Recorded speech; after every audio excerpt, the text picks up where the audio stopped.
And here's some good news. Steve McQueen, the Oscar-winning director of not only 12 Years a Slave, but he also did Hunger and Shame, has been given the highest award you can get from the British Film Institute, which is a fellowship. So you know what? Congratulations, Steve.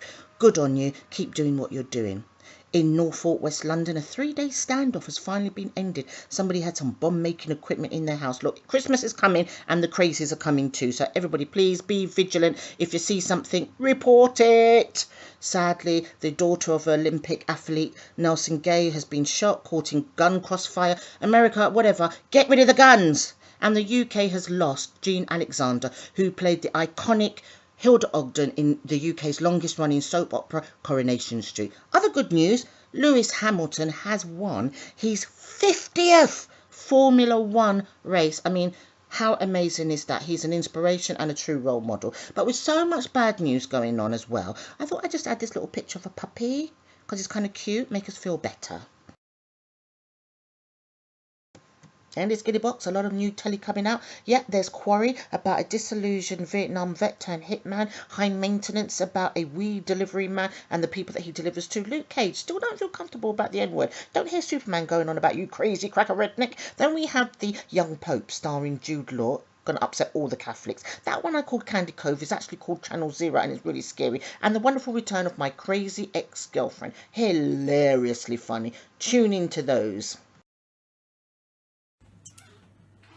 Hello, it's me. I've started a new section to my weekly round-off called Peeve of the Week, and it speaks for itself. It's that thing during the week that just you off, yeah?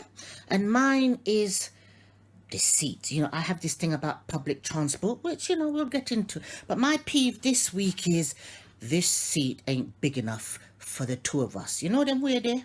Now, I'm not a small girl, but I'm not the biggest girl. And when I'm on public transport, I try to be considerate. Admittedly, sometimes if I swing around too quick, I might poke someone's eye out with my breast or knock them out with my bottom, but I am aware. I am aware. So I do say, oh, sorry. So anyway, I'll be sitting on the bus and I get a nice empty seat. So I couch up right by the window because I'm not one of those people that's too scared to sit by the window. You know them people that leave the half seat? Well, that's a whole nother discussion. So anyway, I sit up right by the window and I try to make myself small, but I make myself comfortable. Then you get to a bus stop and you see it. It gets on the bus. It could be a male, it could be a female, but you look at it and it looks at you and it is bigger than you.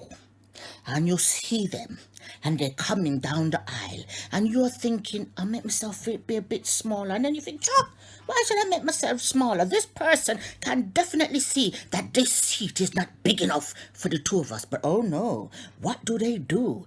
They come and then sit down right on top of you, like.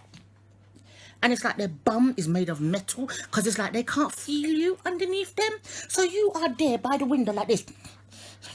And you're too scared to move. Actually, you can't move because this person has decided to spread out themselves on top of you.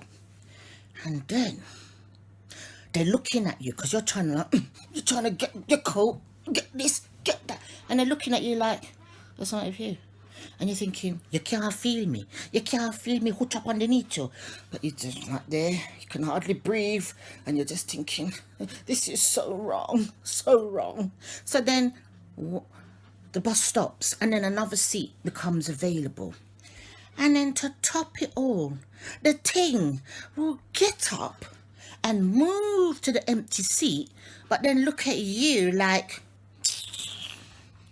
why are you looking at me like that? Your body bigger than Simeon, right? Your body is so big and you're looking at me like it's my problem that now you need a whole seat to put your bum on after you done sit down on me and squash me up. Now listen, that is my peeve of the week. I just needed to share that. Thank you for listening. Goodbye. And now it's time for the elections USA. On the right we have Don't Mess With Me Clinty Clinton. And on the left we have Tracy Trampy Trump. Now, to be fair, Hillary lost to Obama in 2008 and still went on to support him. Plus, you can get close to her and not get orange from the suntan lotion or whatever it is that Trump has, or Trump. Now, Trump, you get close to him like Larry King did, and you have to wonder, what is that in your hair? Or is there a brain in there? Come on, America, you've only got a couple of days to decide. Who do you want to be your next president?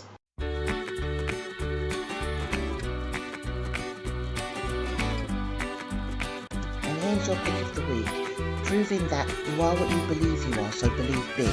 Now, big shout out going out to Amanda and Lola, Tyron and Kimberly, Dave and Lisa, Lucy and Janice, Kizzy and Brenda, Reds and Maxine, and my two most loyal Twitter followers, Ross and Leos.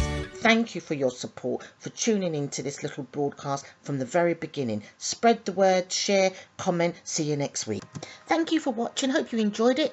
Feel free to share, comment, and join me next week for the weekly roundup.